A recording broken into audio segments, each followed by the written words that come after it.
This is where real conversations happen.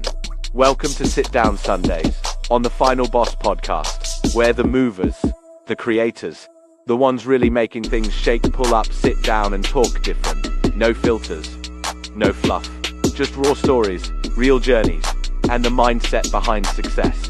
From influencers to entrepreneurs to visionaries turning ideas into empires, we tap in with the people who don't just talk about it, they live it. This ain't just an interview, this is a seat at the table. So lock in, listen close, and learn how bosses move. Sit Down Sundays, only on the Final Boss podcast. New era, same boss.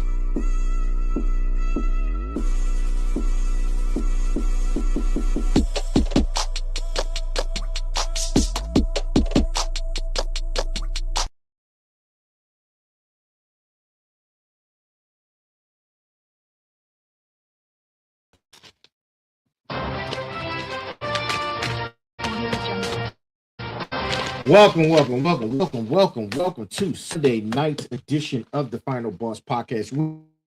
We are back, ladies and gentlemen. We are back.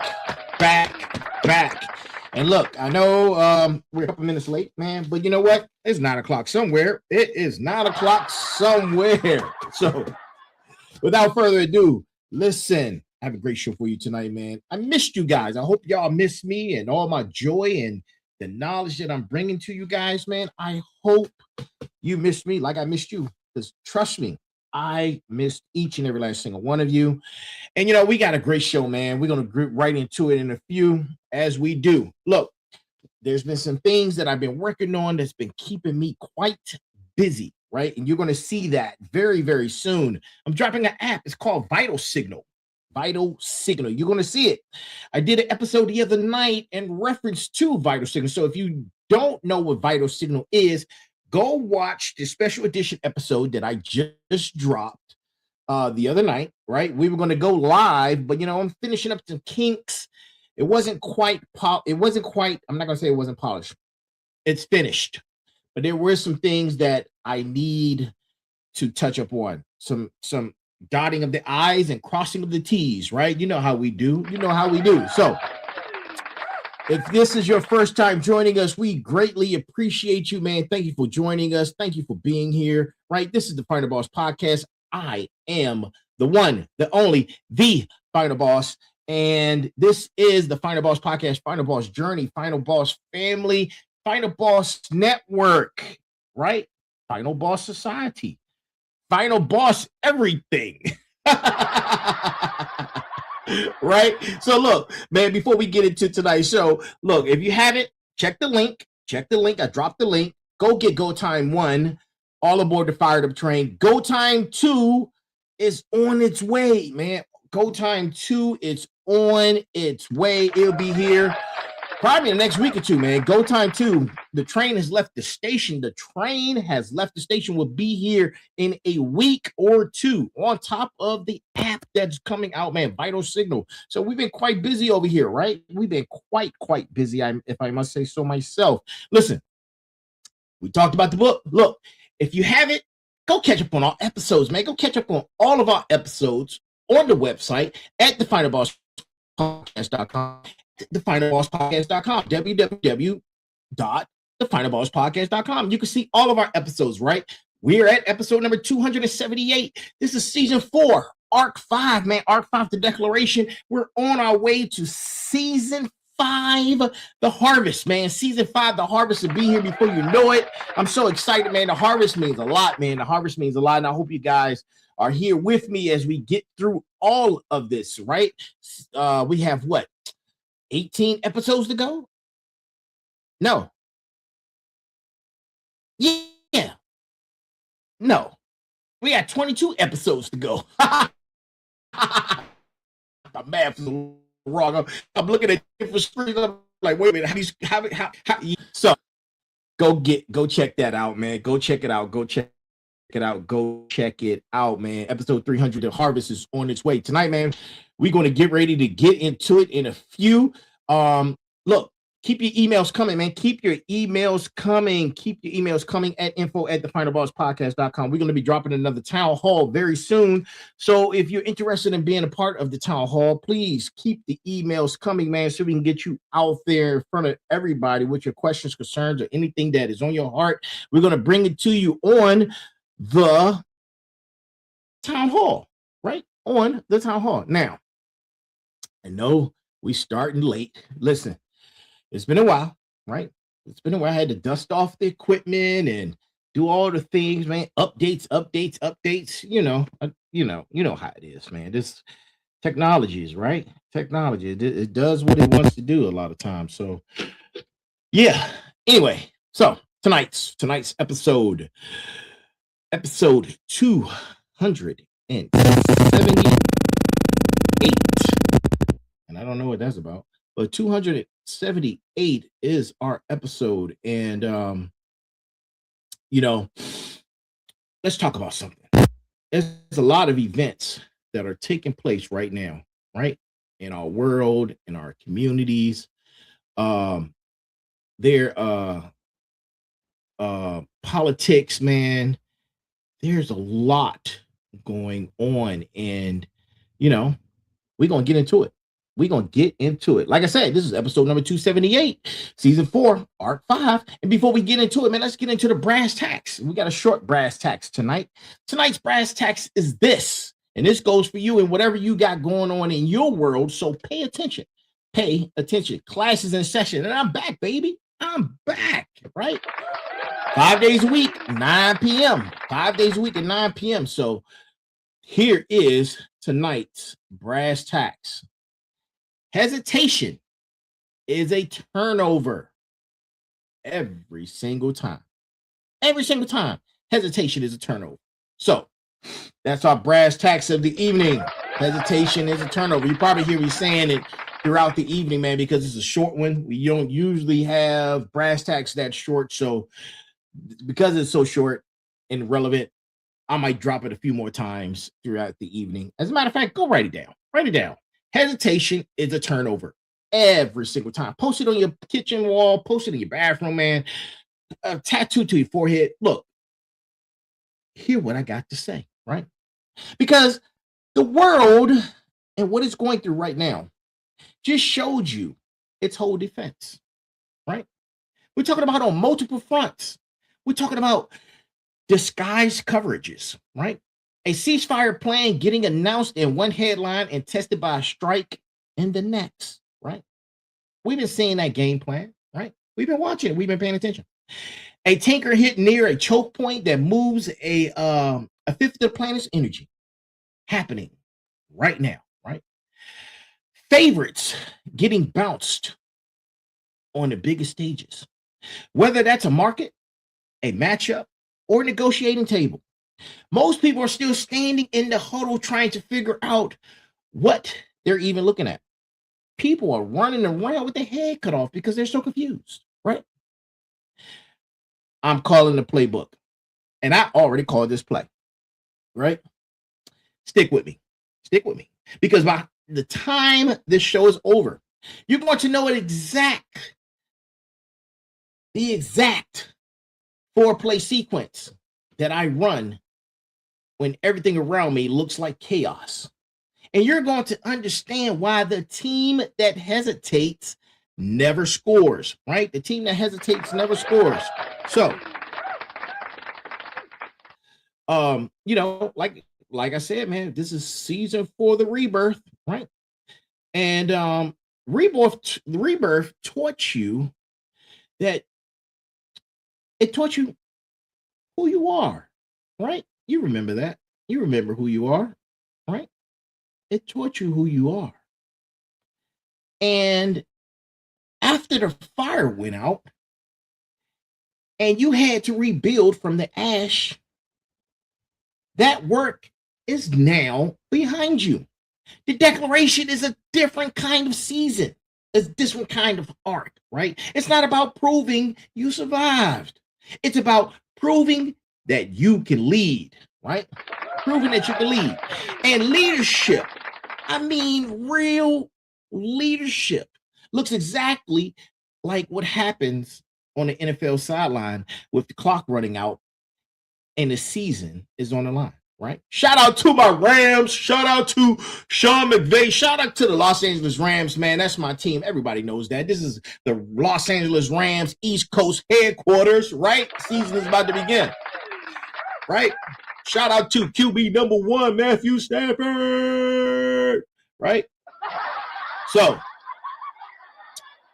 leadership on the sideline of a football game, right? With the season on the line. The head coach doesn't get the luxury of waiting for clarity. He gets a play clock, 40 seconds, sometimes even less. And you got to drive down the field. The stadium is loud. The defense is disguising its intentions, and every single person in the building has an opinion about what he should call next, like they're the experts. He doesn't have time to poll the crowd. He has a system. He has film study, right? That's behind him. And he has a decision to make before the clock runs out. 40 seconds on the clock, right? That's the posture I want you to borrow tonight and think about it and sit with it, right? Think about it and sit with it for a second, right? Not the panic of a team getting run out of the building because it never had a plan. We're talking about the composure of a coach who already studied the film, already knows the tendencies and calls the next play before the crowd even finishes reacting to the last one, right? The declaration isn't a vibe. It's a discipline, and the discipline starts with refusing to let the moment call the play for you, right? Here's what most people get backwards.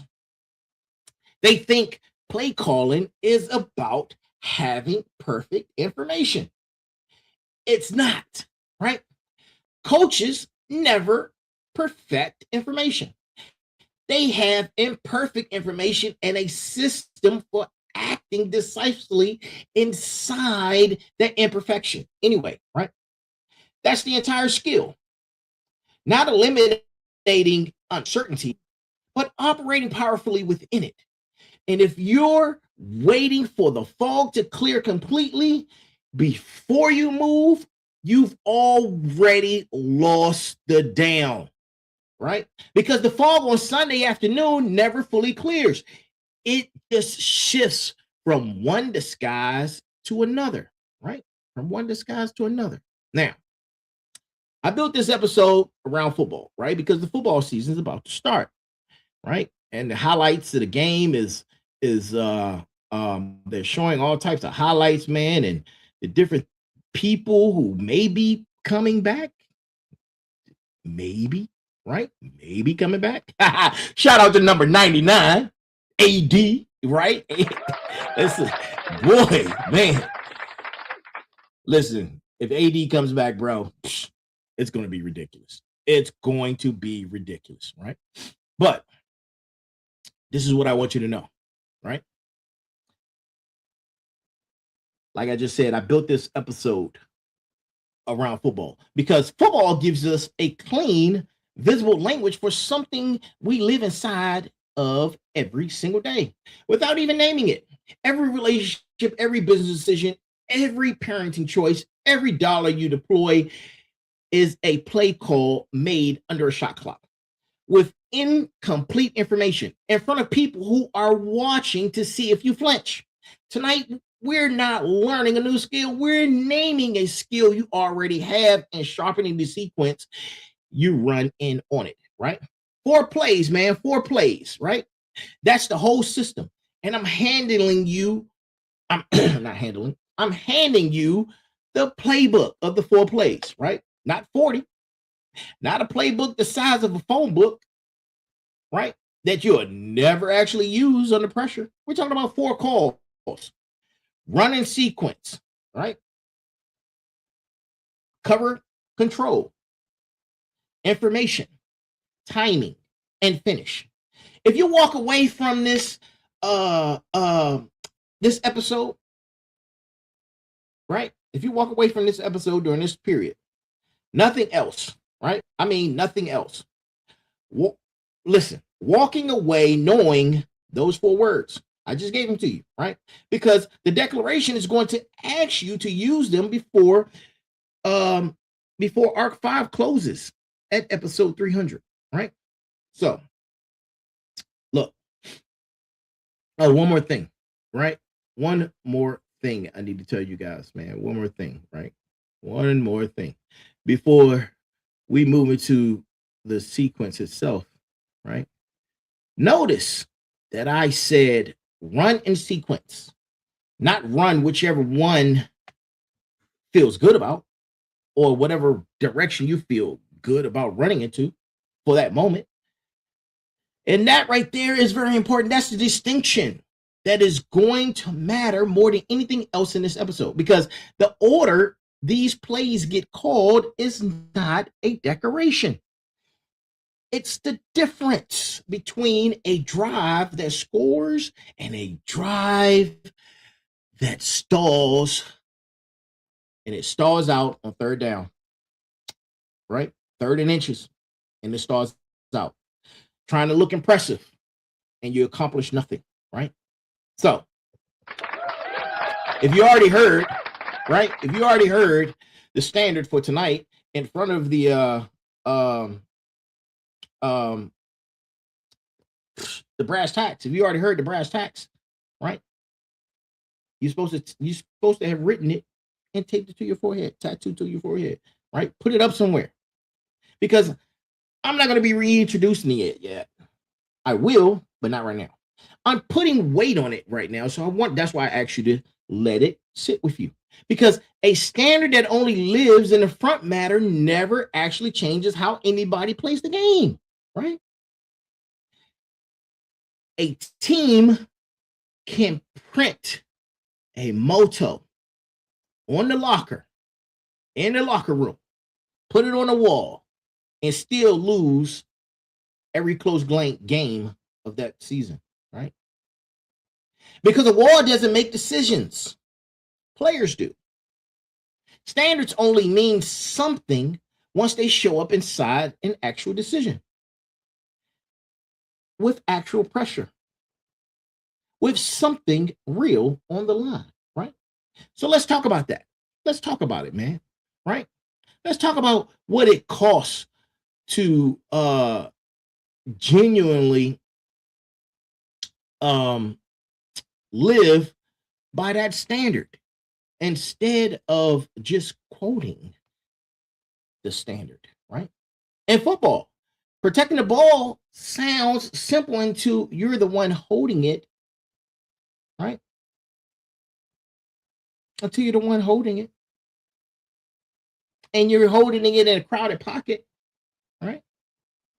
With a free rusher closing in fast, and he weighs about 350 pounds, and he's running, and he'll beat to you in 2 seconds, right? Full speed, right? The coaching point is always the same.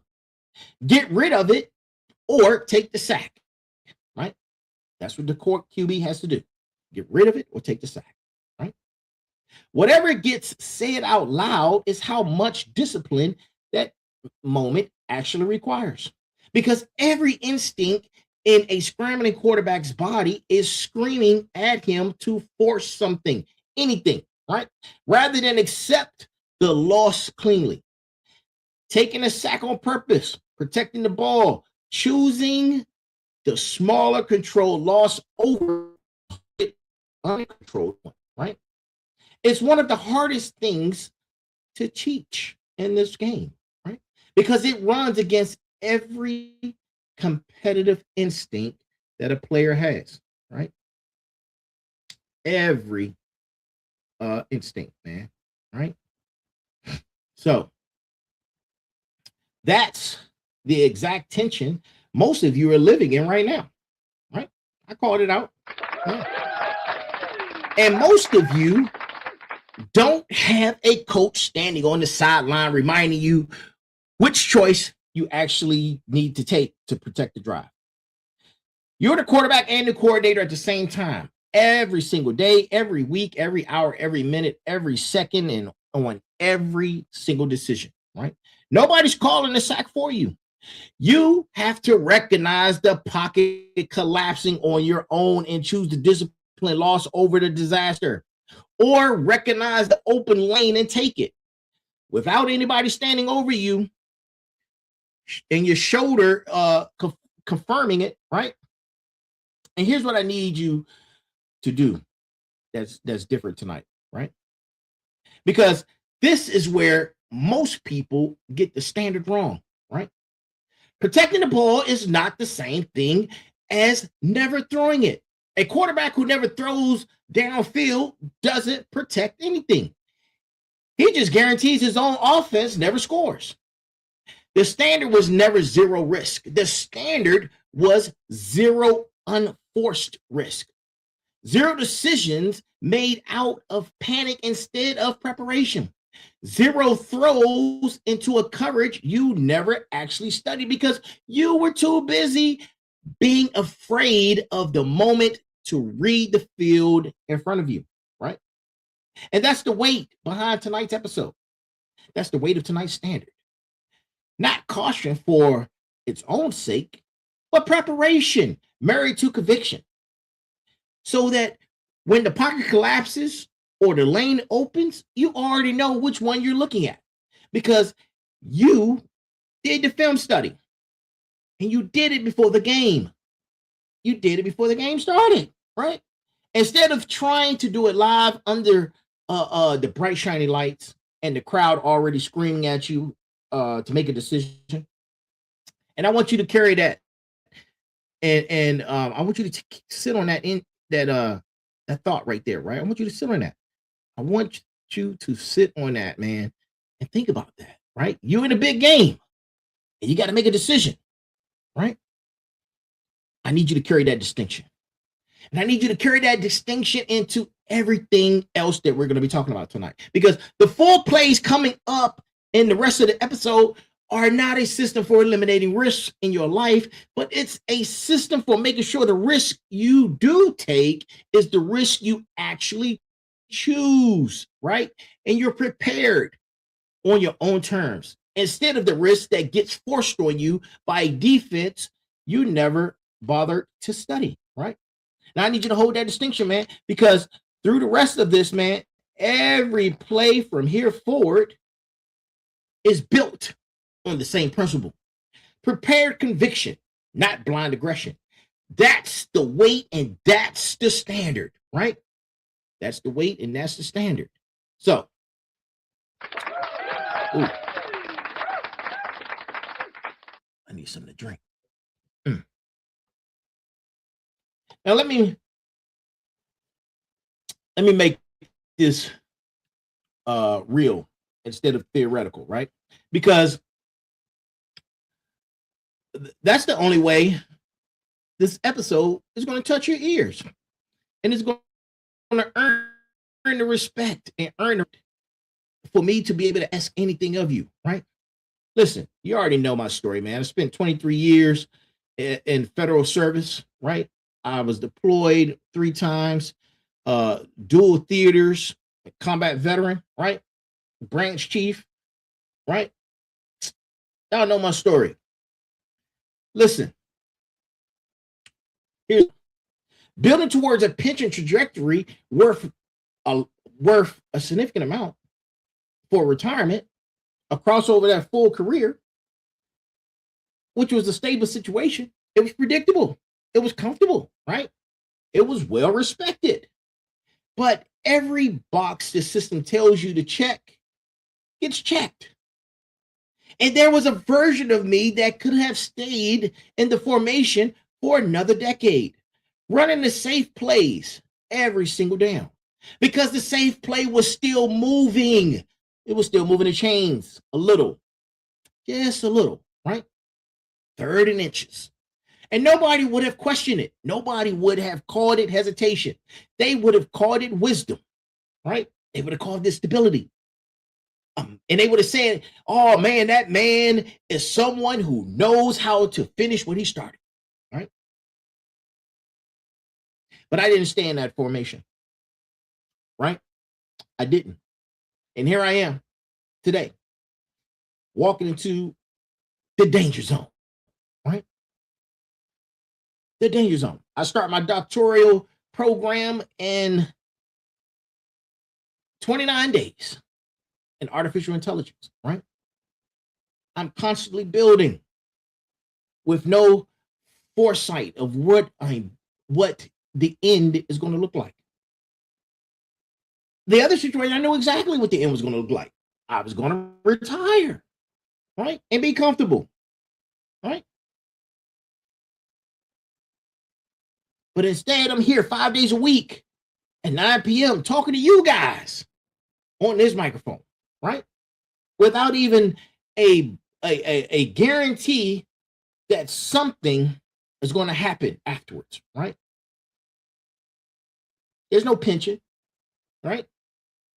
There's no institutional credibility.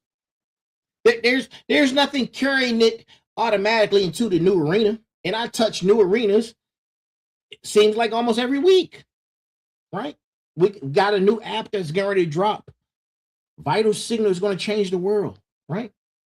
All I have is preparation, conviction, discipline, and a willingness to call a play that had real permanent downside if it didn't work, right? If it doesn't work. And that's the cost. Real specific. And still being paid down every single month, I choose building over comfort. And I'm not telling you to do this. I'm not telling you to do this, right? So you can clap, or I'm not telling you this in vanity. I'm telling you this in comparison to what I'm talking about with the game, right? I'm telling you this because I need you to be impressed, right? I'm telling you this because I need you to understand the play call.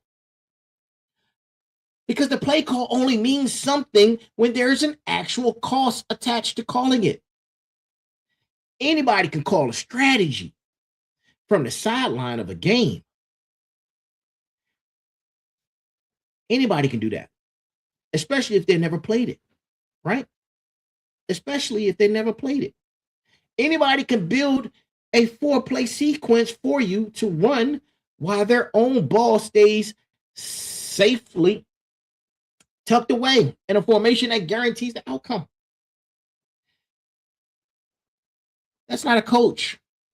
That's a commentator, right? And I'm not commentating tonight. I gave up guaranteed, right? The structure, the institution, the identity, right? To run the exact playbook myself, become my own coach. And I wanted to be honest about something else too. It didn't feel like conviction at the moment. It felt like standing at the goal line with the season on the line and no certainty that the wedge play was going to work. All I had was conviction, real conviction. Almost, and that almost never feels like confidence while you're calling it. It feels like calling a play anyway, in spite of the fact that you can't see the outcome yet. So when I tell you hesitation is a turnover, understand where that's coming from.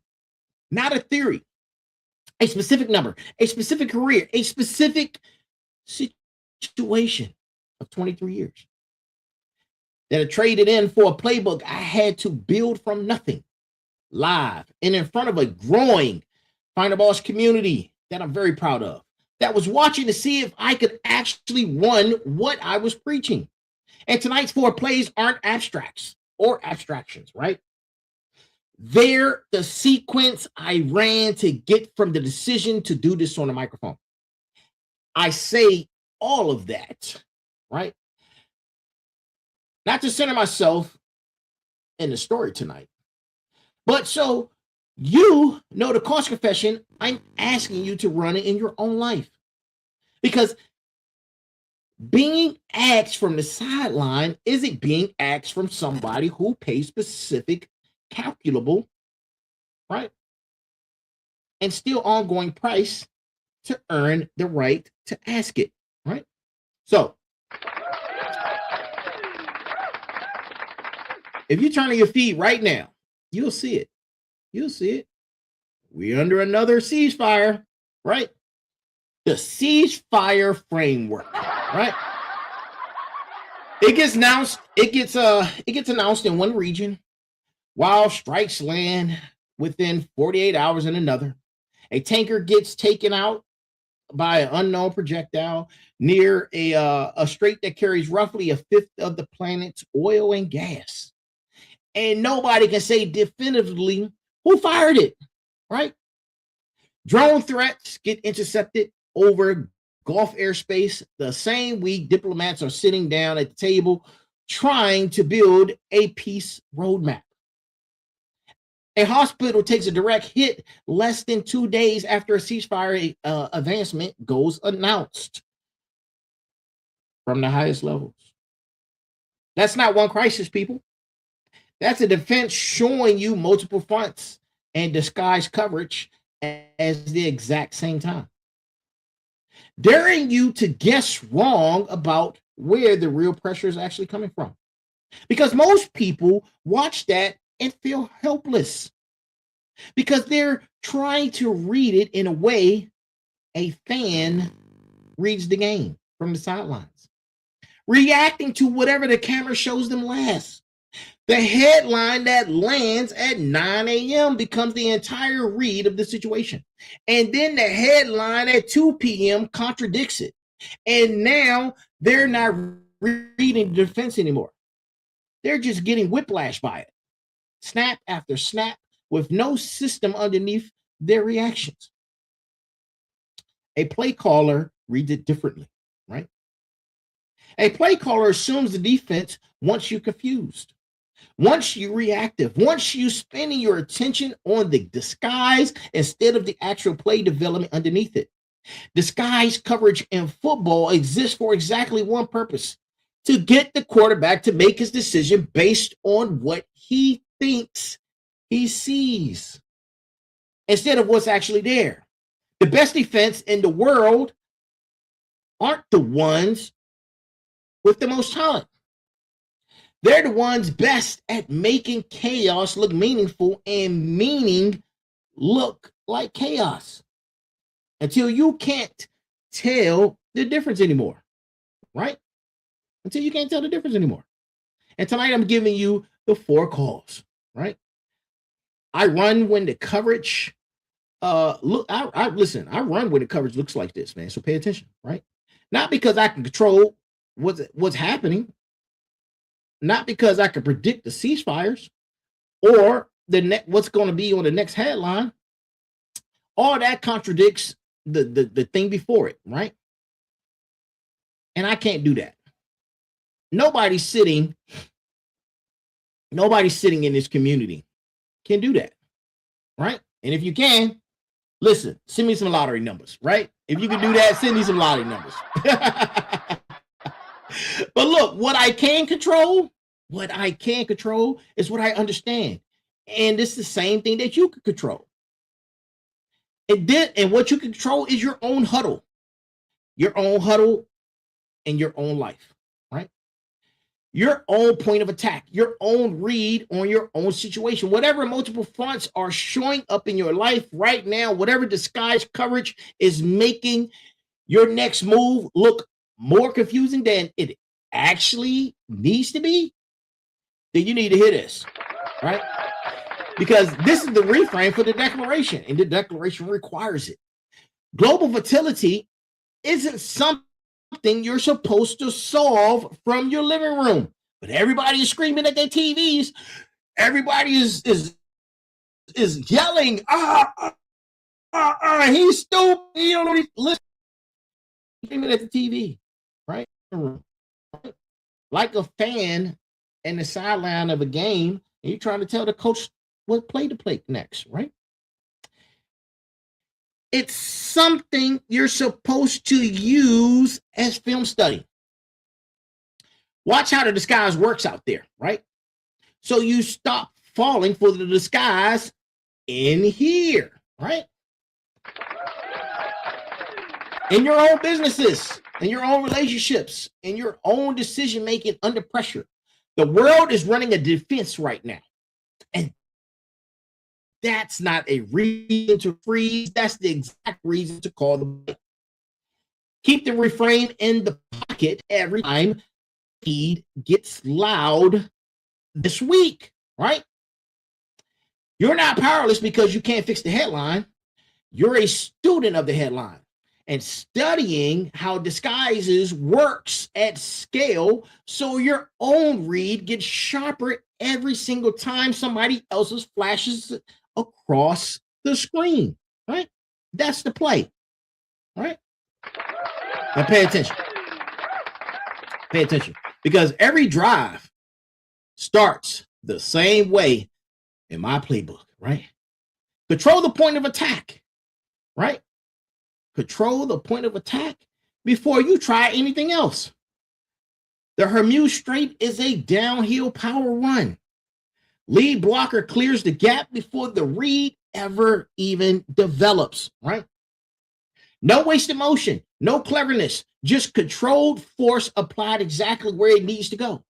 It's not the play that makes the highlight reel. It's the play that makes every other play in the drive possible, because it established something the defense now has to respect on every single down that follows, right?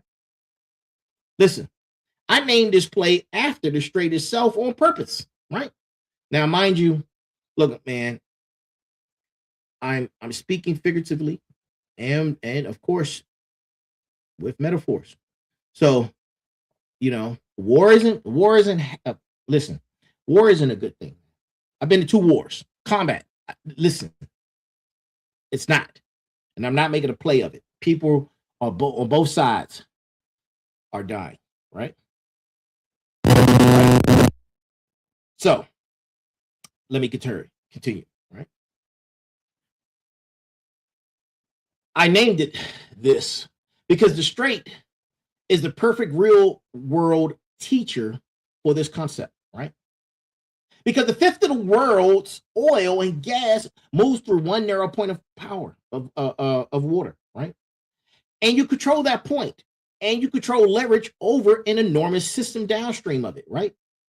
Less control of, watch what happens. You lose control of that point, and every downstream system, shipping insurance, fuel prices, national economies, feels and falls within days, right? That's a choke point. Not one priority among many.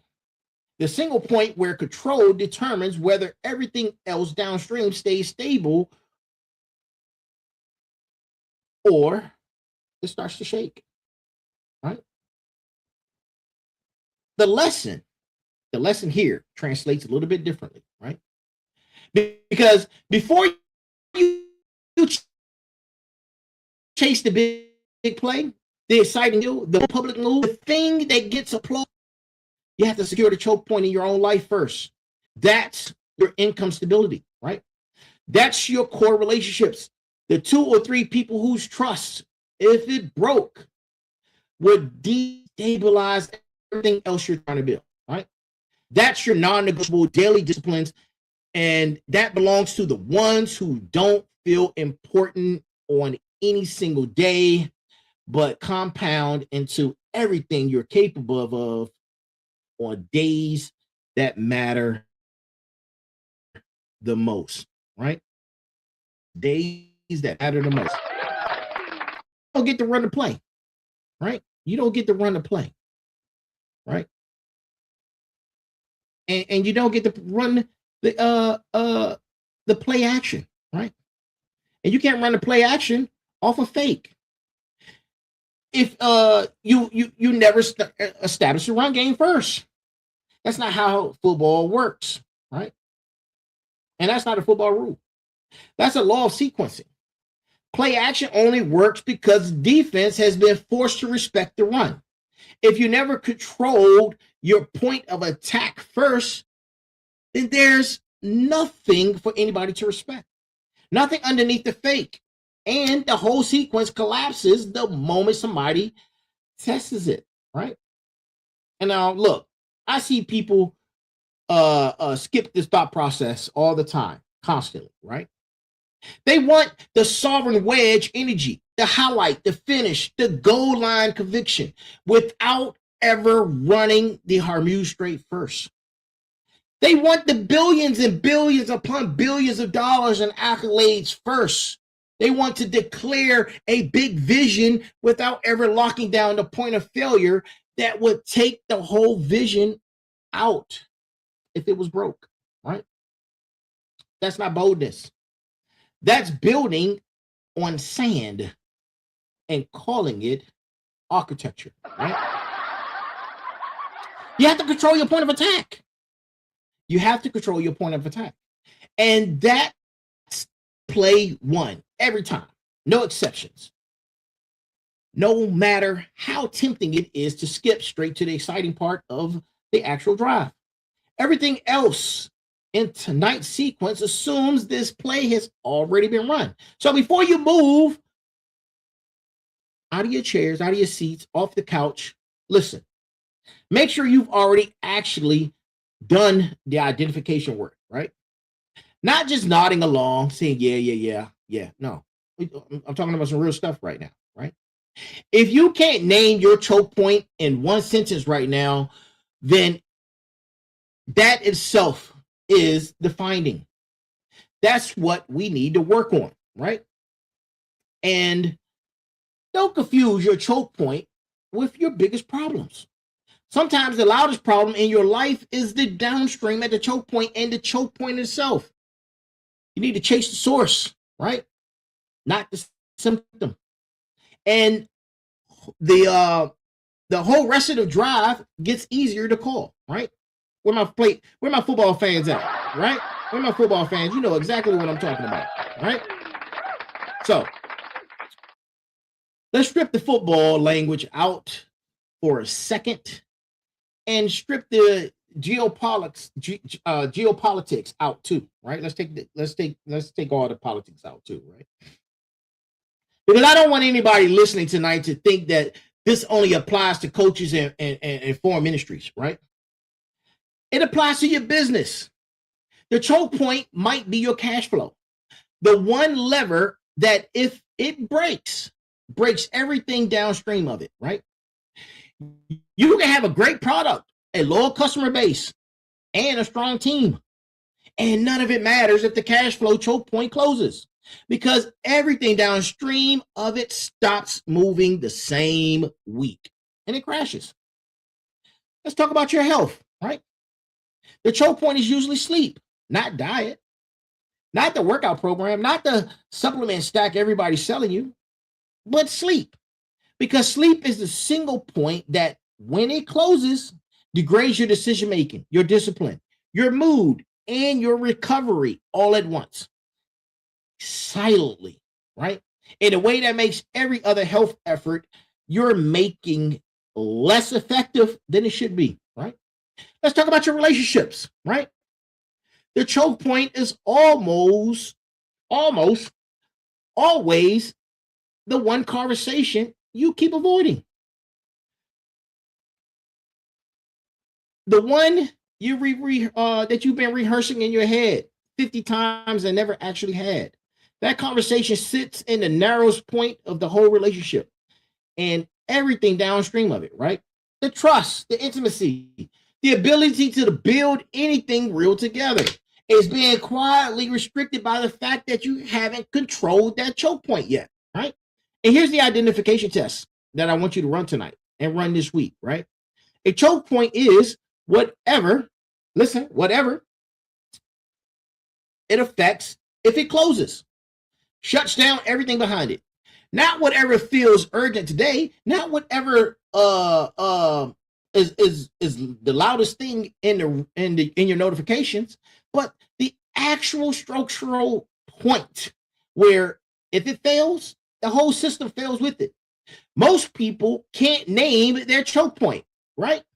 Not because it's hidden, but because naming it means admitting that you've been avoiding it, and avoidance is more comfortable than the 8-week stretch of discomfort it would take to actually secure it. Now, listen, I'm telling you this from a point of experience and a point of action. The other day, I had a choke point moment, right? My cell phone, I had misplaced it, right? I do everything on my cell phones, everything, right? And it's on one particular cell phone. Now, I had the other cell phone for other reasons, but I didn't have any redundancy in place, right? I lost the phone, and immediately I panicked, and I started building the redundancy. And I said, man, I should have did this a long time ago. That was a choke point for me, right? Now, I was down for a couple hours, right? And when you're down, you're losing, right? And you can't afford to lose. So identify yours. Identify your choke points, right? And it doesn't have to be 5 things. We're talking about one thing, right? And I know the instinct is for you guys to make a list, right? Because the list feels productive and a single point feels exposed. Resist the instinct tonight. The single point where if you don't establish control first, nothing else you build downstream is going to be stable. That's the only thing I need you to write down on tonight's list, right? Write it down before this episode ends, right? And then we're going to talk about it. Meanwhile, the HORMUZ Straight is still fresh in everyone's ears.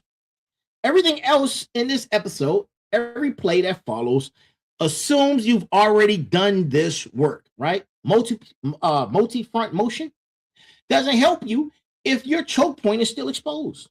Sovereign wedge definitely doesn't help you because a goal line push means nothing in the foundation underneath it was ever secured, right?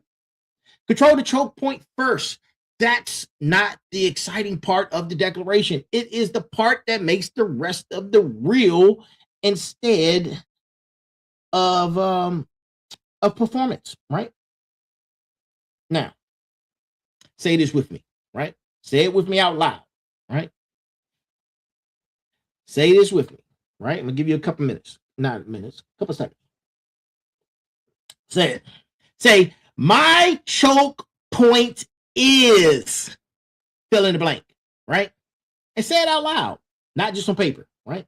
Because there's a difference between writing a truth down privately and hearing your own voice commit to it, right?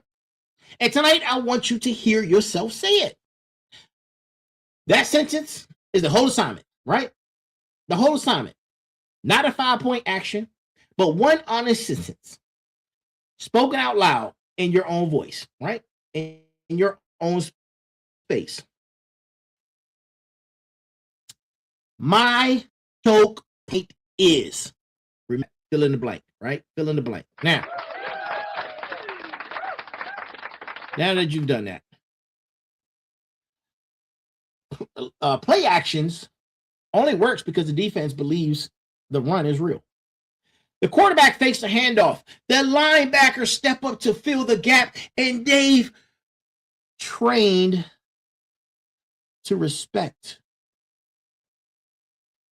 They've been trained to respect. And for 1.5 seconds, the entire defense commits to a play that isn't actually happening. That's the gap.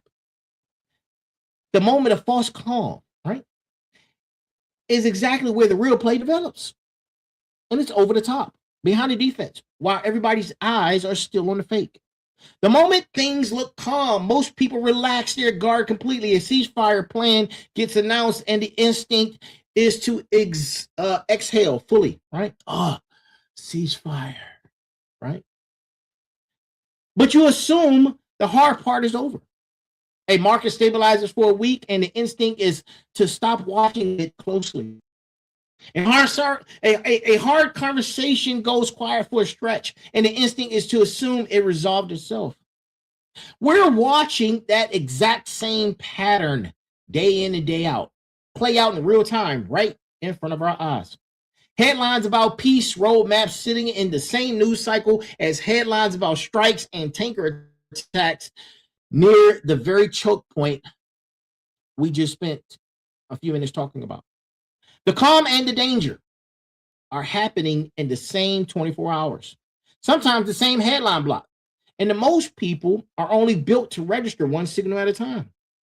There's multiple frequencies at play. 2 lessons live inside of that play. And I want you to hold on to both of them at once, because that's the actual skill, right? First, don't get caught flat-footed by the opponent's play action. When something around you looks unusually calm, a client goes quiet. A competitor goes suspiciously friendly. A problem that used to be loud suddenly stops making noise. That's exactly when your discipline should sharpen, not soften. Calm is not the same thing as resolved.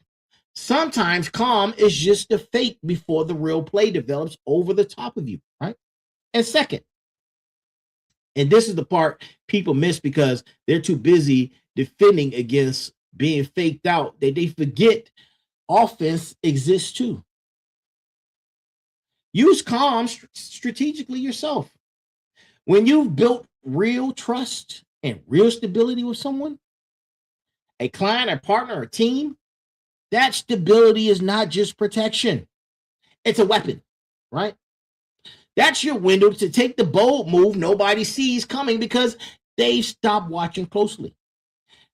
Not because you're being deceptive, but because genuine stability earns you room to move that chaos never does.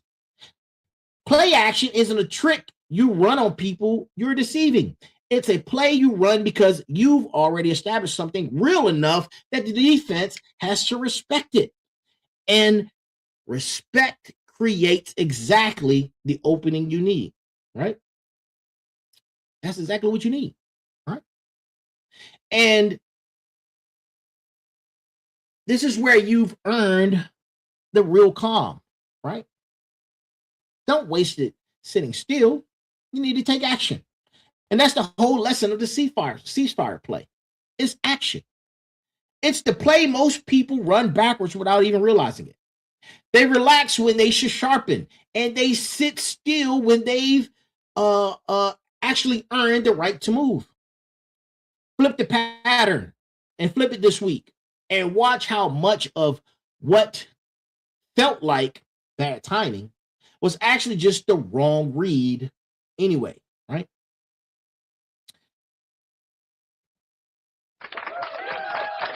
You know, pre-snaps exist for a reason, right? You get a pre-snap motion and you force the defense to reveal itself before the ball is even snapped. You send a receiver in motion across the formation and you watch how the defense reacts. They do, what do they do? They shift the linebacker to match him, right? Does a safety rotate? Does nobody move at all? Which tells you something completely different. Because by the time the ball is actually snapped, you know something you didn't know 5 seconds earlier. And you got the information for free before any real risk was taken. That's not indecision. And I want to be very clear about that, right? Because the surface motion can look like stalling, like a quarterback who isn't really ready to commit. It's actually the opposite. It's the active intelligence gathering built directly into the play, designed by coaches who understood something most people never learn. And that's information gathered before commitment is worth more than the same information gathered after you've already locked in. Look, man, too many people treat having a plan as the same thing as locking into a plan before you even have the information. Those are not the same thing. And confusing them is one of the most expensive mistakes that I watch people make today in business and in their walk in life, right? They draw up the real conditions, they show up, and because adjusting would mean admitting the original plan wasn't perfect. And that's not conviction. That's ego wearing conviction's uniform, right? We're talking about multi-front motion, which says build it in a moment, build it early, and build it cheap, right? where you force the situation to show its hands, then commit fully once it does. Then you ask the direct question instead of guessing the answer. Send the trail balling or the trial balloon before you launch the full campaign. Take the small test action, the pilot version, the low stakes version of the hard conversation. Before you go all in high stakes version, whatever your version of motion is, use it before you're forced to guess blindly under real pressure, right? And here's why that matters, specifically inside of the world showing you multiple fronts right now, right? Because when coverage, right, when coverage is disguised, and we already established tonight that it is, motion is how you make the defense declare itself without paying full price to find out. You don't need to solve the entire situation before you move. You need one cheap, deliberate action that gets the world or your business or another person in the room to reveal a little more of their actual position than they were showing before. Then you take the information and you call the next play with real conviction instead of a guess dressed up as one, right? Multi-front motion isn't the flashy play in the sequence. It's the play that makes every play after it smarter, right? Don't skip it because it doesn't look bold. It's the reason the sovereign wedge works. 2 plays from now doesn't have to be a gamble. You pick one situation in your life right now that feels frozen because you don't have enough information. Then pick the cheapest possible action that would force the situation to reveal something. Run it this week, right? Not the whole play, just emotion, right? Just emotion. Now, I'm going to go over. This is my first night back, so I'm going to go over. All right? Let's talk about the goal line, man. Let's talk about the goal line because the goal line is different. The goal line is different from every part of the field, right? And there's no room to finesse, right? There's no room for a cute route of concepts, right, that you can run. There's no room for the kinds of clever misdirection that works anywhere else on the field, right? Everybody moves in the same direction, downhill, and they move it together with real and total conviction. This is the play you call when you're standing at the doorstep at the outcome you've been building toward the entire drive. And there is nothing left to disguise, nothing left to gather, nothing left to fake. And you know what? Most people lose it right here. They don't cross the finish. They don't cross the finish line. They don't cross the goal line. They don't score, right? Not at the opening kickoff, right? Because when nerves and when nerves, which are natural and expected, kick in, we're not talking about not in the middle of the drive. We're talking about when adjustments are still part of the process. We're talking about right at the goal line, right? Where hesitation costs the most because you're closest to the result. And where the fear of blowing it right before the finish line becomes louder than the conviction that you got there, that got you there in the first place, right? I've watched this happen in football, and I've watched it happen in life more times than I can even count. Somebody controls their choke point, reads the comm correctly, gathers their intelligence through motion, does everything right for 11 plays, and then freezes on the 12th play, standing at the 1 yard line and the exact outcome they said they wanted, and they never get it. They never get it, right? If you controlled your choke point, you read the comm correctly, and you gathered your intelligence through motion. The goal line call isn't complicated. It's just conviction. This is the part people don't want to hear because it sounds too simple for how much anxiety usually shows up in that very moment. Now, listen. I look, man, I'm no different. I am no different. I've been working on Vital Signal for as long as I can remember. And now I'm at the finish line, right? We were supposed to have a release and a debut the other night. And it didn't happen. And I'm actually glad it didn't happen, but it's going to happen. It just pushes me closer to that goal of when it will debut, right? And I want you to sit with that, right? I want you to sit with that, right? Because there's no new information that's going to be coming to you, right? No new information. Because that's the play.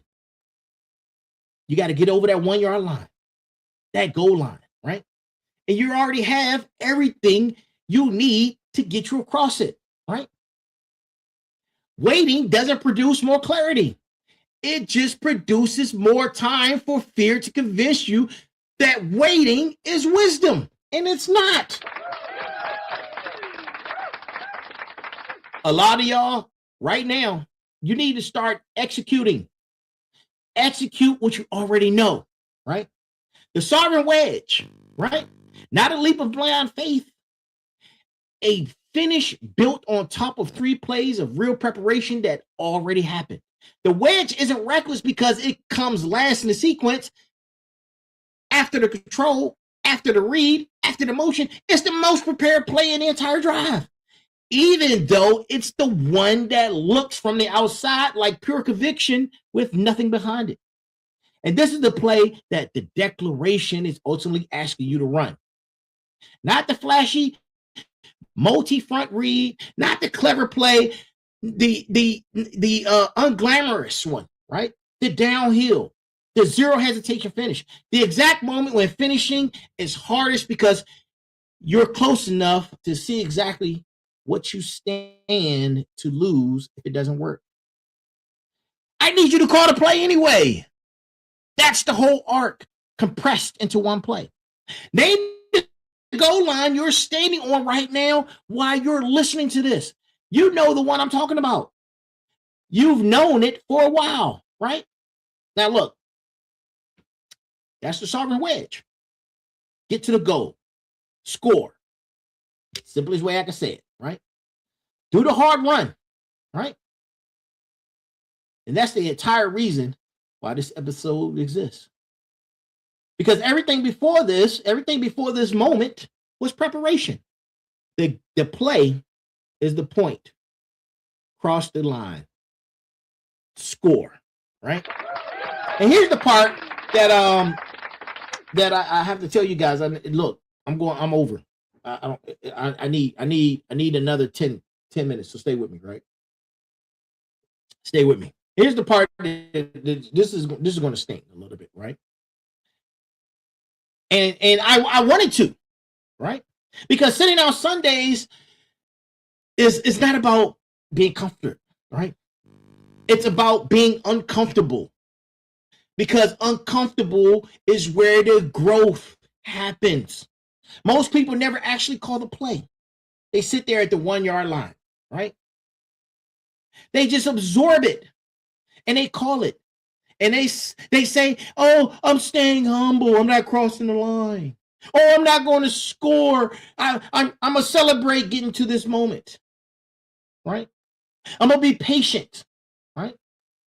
They never let opportunity after and you know what? They let opportunity after opportunity walk past their formation. The very thing they've built an entire vocabulary around to make the absorption sound like wisdom instead of what it actually is. People, that's not patience. That's a team that never took the ball out of the huddle. And you try to dress it up, and you dress it up as hesitation, right? You try to dress it up in spiritual language, right? Surrender, trust, the process language, right? Waiting on time, and sometimes, and look, I want to be fair here. Listen, the language is legitimate sometimes, right? Shout out to Frank and Mel, trust the process, right? There are seasons where waiting genuinely is the correct play, where premature action would be its own kind of turnover. And I'm not telling you every hesitation is fear, but often, more often than not, than any of us want to admit it to, it is. It is fear. And it's a costume of fear, right? And the costume is so well made that even the person wearing it can't always tell the difference anymore, right? The uncomfortable verdict is this. If you had the information you needed for months and you still hadn't moved, that's not faith. That's a turnover you're calling something nicer. And I need you to run an honest audit on that sentence right now. Tonight, this moment, right? Not tomorrow, not afterwards, right? But right now, right? And think about this. What's the decision you had that you had enough information on that you needed to make, and you had months to make it, maybe even longer, and you're still calling it? I'm waiting on God's timing, right? You've been waiting on God's timing for years, right? Not the right season. But you're still gathering information. But let's be honest about which of those is actually true and which one is a jersey of fear that you're wearing. And look, man, I talk about myself all the time. I'm not exempting myself from this, right? When I sat on the decision to do some of the different things that I do or I've done, right? There was a stretch of time where things took longer than I wanted them to, right? And I admit that, right?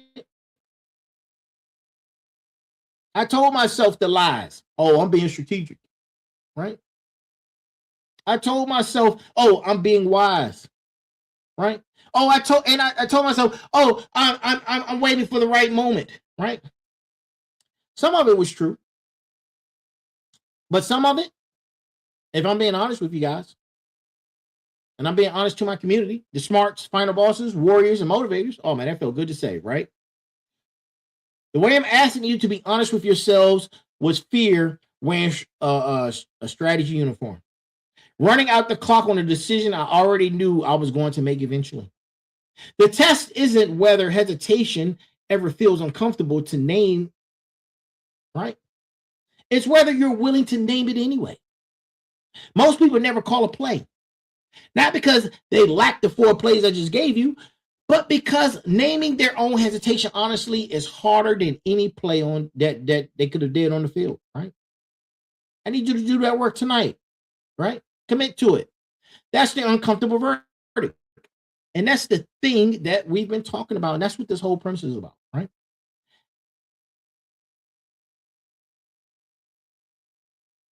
That's what I need.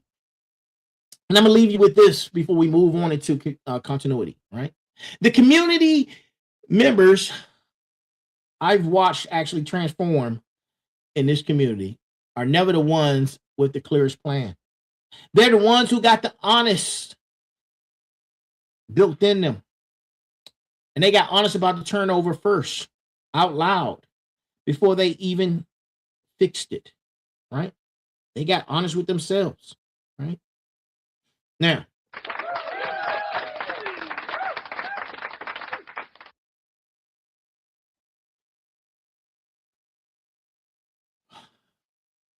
yeah, I give me 10 more minutes. Just 10. I'll be done. Just 10 more minutes, please. Everything in this episode is directly on top of the work that you've already been doing. The rebirth was about rebuilding identity after the fire, figuring out who you are when the old version of you didn't survive the season that came before it. That was season 4, first movement. And if you were in the community for it, you know it wasn't comfortable work. It asked you to sit in the ash before you were allowed to build anything new on top of it. And most of you did not. Most of you did that work. Yeah, most of you did that work, right? I got the emails and the letters. Most of you did it. And that's why the declaration is even possible for you now. Because the declaration assumes that the work is done and asks a harder question. Not that you know who you are, but will you actually act like it under pressure? That's a different test than the rebirth gave you. The rebirth tests your honesty. The declaration tests your follow through. It's one thing to know. It's one thing to know. In the quiet of a journey or the quiet of a journal entry, right? On a Sunday night during your reflection period, do you think about who you've become? That's a completely different thing to call the play that identity requires when the play clock is running out, when the coverage is disguised and there's real cost attached to getting it wrong. A rebuilt identity never gets tested in real conditions, right? It's just a nice story. And I want you to sit with that for a moment, right? Because it's easy to build a beautiful internal narrative about who you've become and never actually run that narrative through the conditions. A quarterback can watch film all offseason to develop a perfect mental model of himself as decisive and confident, right? None of that means anything until the lights are on, the crowd is loud, and the read has to happen in real life, under real pressure, with real consequences attached to it if you get it wrong. Look, one of my favorite quotes is by Mike Tyson, right? Everybody has a plan until they get punched in the face, right? Everybody has a plan until they get punched in the face. The play call is where the story becomes a track record. And that's what tonight's 4-play sequence is actually about. Not a new identity. You already did the work for that. You did that during the rebirth, right? Tonight is the mechanism for proving that identity is real. One decision at a time under conditions that didn't care how much personal growth you've done, right? Because if you can't execute, you can't execute. And you won't be able to do it when it counts. And that's what Arc 5 is all about, man. That's why it's called the declaration and not the announcement. A declaration isn't something you say once in a while, right? It's something you keep proving snap after snap, drive after drive, for the length of an entire season.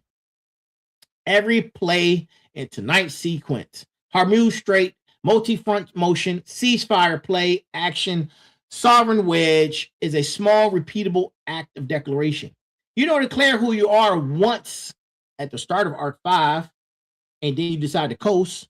You declare it every single time you refuse to let hesitation call the play instead of you. That's the through line connecting, right? All the way to episode 299, right? And we're not talking about a dramatic moment. We're talking about of 29 straight weeks of repeatable proof, right? That's what makes the declaration harder than rebirth. Because in some ways, even though it sounds like an easier season on paper, the rebirth asks you to be honest once in the ash. The declaration asks you to be consistent week after week, long after the initial conviction has worn off. And all that's left is discipline, right? Now,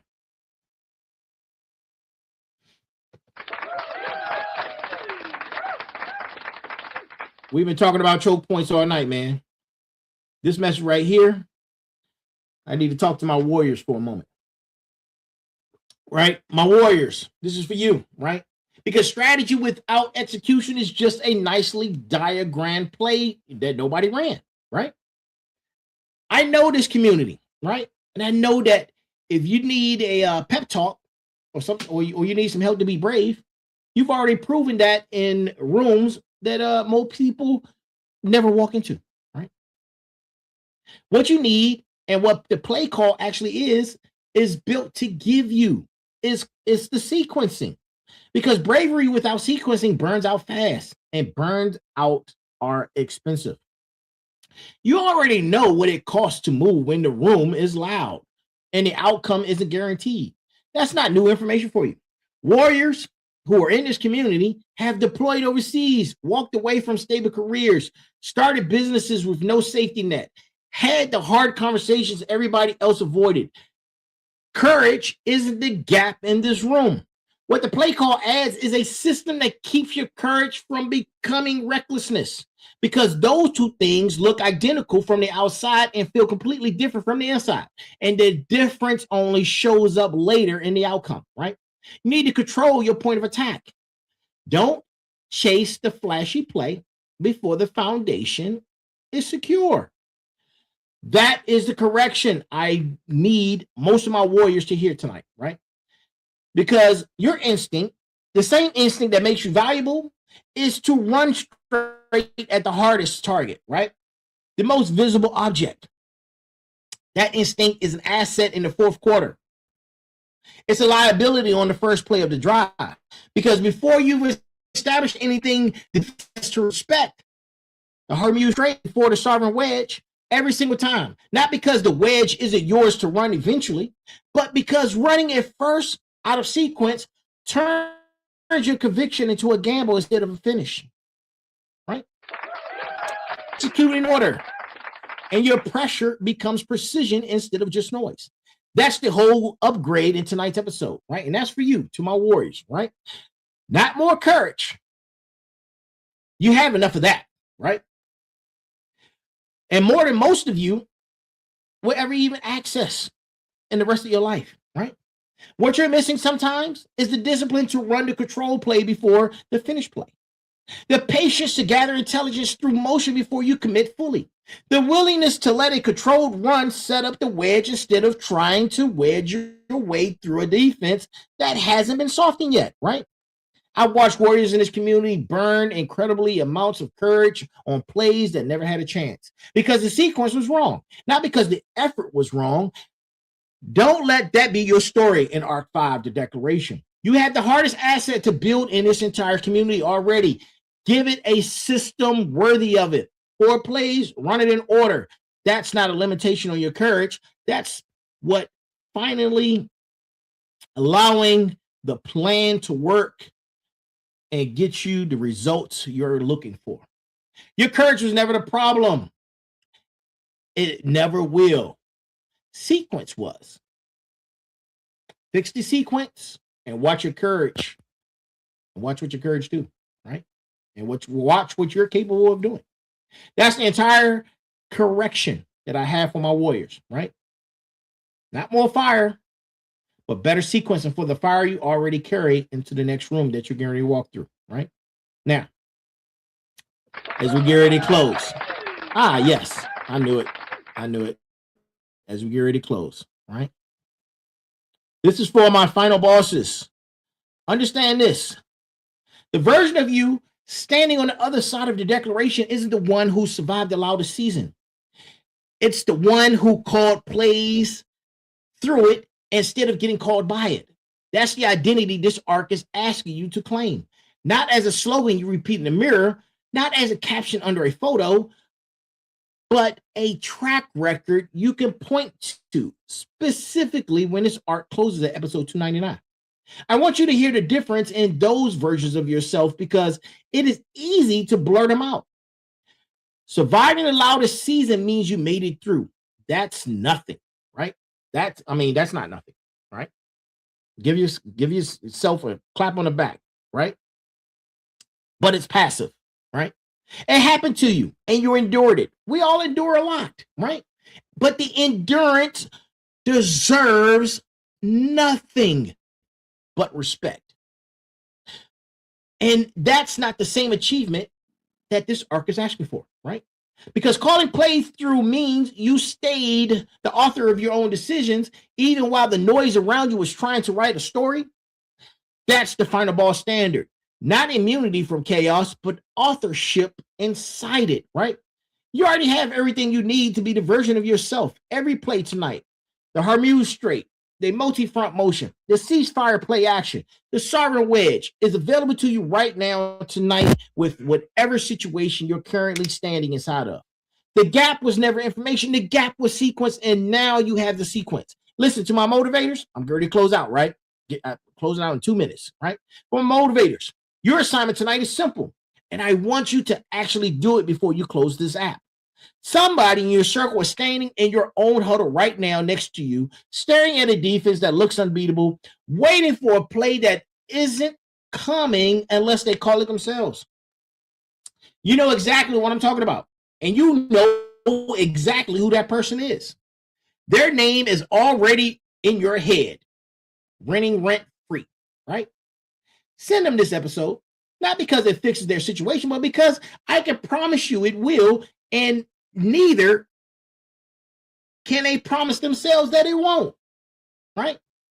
Send it, because sometimes the only thing standing between somebody and their next move is watching one more person refuse to hesitate. That's the real function of the motivator in this community. Not cheerleading from the sideline, but modeling the play call publicly, consistently, so nobody else has the proof it's survivable to run it, right? Every person listening to this episode right now became a final boss partly because somebody else went first and showed them how the play was runnable. Be that person for somebody else, right?